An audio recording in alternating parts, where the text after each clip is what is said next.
26వ తేదీన ముఖ్యమంత్రి వర్యులు వైఎస్ జగన్మోహన్ రెడ్డి గారి చేతుల మీదున ఆడదాం ఆంధ్ర అనే ఒక కార్యక్రమాన్ని 26వ తేదీన ముఖ్యమంత్రి గారే స్వయంగా ప్రారంభించడం జరుగుతుంది. ఆడదాం ఆంధ్ర అనే కార్యక్రమానికి మద్దతుగా ఈరోజు రాష్ట్రంలో దాదాపుగా ఉమ్మడి జిల్లాల అన్ని హెడ్ క్వార్టర్స్లో కూడా ఈరోజు ర్యాలీని నిర్వహించడం జరిగింది. దాంట్లో భాగంగానే ఈరోజు రాజమండ్రికి రావడం, ఇక్కడ ర్యాలీలో పాల్గొనడం, యువకులకందరికీ కూడా ఈ ఆడదాం ఆంధ్ర యొక్క అవకాశాన్ని వినియోగించుకోమని చెప్పడానికే ఈరోజు ఈ ర్యాలీని కూడా నిర్వహించడం జరిగింది. నిజంగానే ఈరోజు ఇది ఎంతో గొప్ప కార్యక్రమం. అంటే దాదాపుగా 100 కోట్ల రూపాయల బడ్జెట్ని దీనికోసం అలాట్ చేయడం జరిగింది. 34 లక్షల మంది క్రీడాకారులు ఈ ఆడదాం ఆంధ్రాలో పార్టిసిపేట్ చేసేదానికి రిజిస్ట్రేషన్ చేసుకోగా ఒక 80 లక్షల మంది ఆడియన్స్గా వచ్చేదానికి కూడా రిజిస్టర్ చేసుకున్నారు. 5 డిసిప్లిన్స్కి సంబంధించి ఈరోజు ఈ ఆడదాం ఆంధ్ర అనే ఈవెంట్ జరుగుతుంది. ఒకటి kabaddi, kho kho, volleyball, badminton and cricket. ఎవరైతే కానీ దీంట్లో మంచి ప్రతిభను 5 స్టేజెస్లో జరుగుతుంది. ఇది ఒకటి village ward secretariat level, next mandal level, next constituency level, ఆ తర్వాత జిల్లా లెవెల్, ఆ తర్వాత స్టేట్ లెవెల్లో ఈ టోర్నమెంట్ జరుగుతుంది. ఎవరైతే మంచి ప్రతిభను కనబరుస్తారో ఆ క్రీడాకారులకు మంచి ట్రైనింగ్ ఇవ్వాలా, మంచి కోచింగ్ ఇవ్వాలా, అకాడమీస్లో జాయిన్ చేయాలా, వాళ్ళు నేషనల్ మెడలిస్టులు, ఇంటర్నేషనల్ ప్లేయర్స్ అయ్యేంత వరకు వారి పూర్తి బాధ్యతను ప్రభుత్వమే తీసుకోవాలా అనే ఒక మంచి ఉద్దేశంతో ఈ ఆడదాం ఆంధ్ర అనే కార్యక్రమాన్ని ప్రారంభిస్తున్నాం. ఇంకా వ్యవహరిస్తున్నాడో లేదో క్లారిటీ లేదు కదన్నా. ఆల్రెడీ వ్యవహరిస్తున్నటువంటి రాబిన్ శర్మ కానీ వీళ్ళు పనికిరాను అని చెప్పి ఈరోజు మళ్ళీ ప్రశాంత్ కిషోర్ని తెచ్చుకుంటారేమో చంద్రబాబు నాయుడు గారు కానీ లోకేష్ గారు కానీ చెప్పాలా.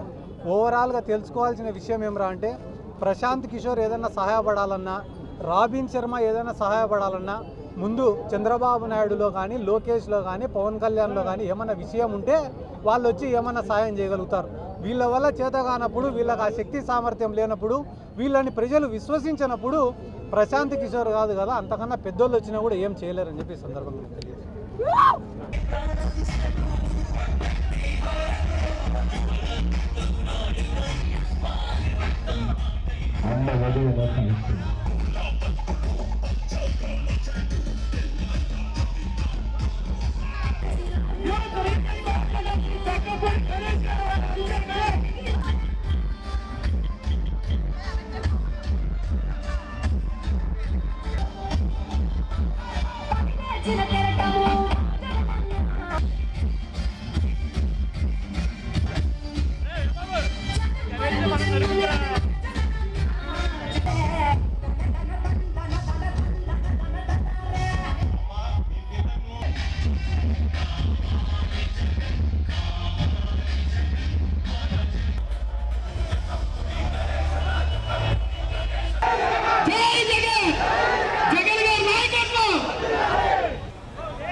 ఒకసారి ఆయనకి దారి ఇవ్వండి. కేఎస్ఎన్ వర్మ గారికి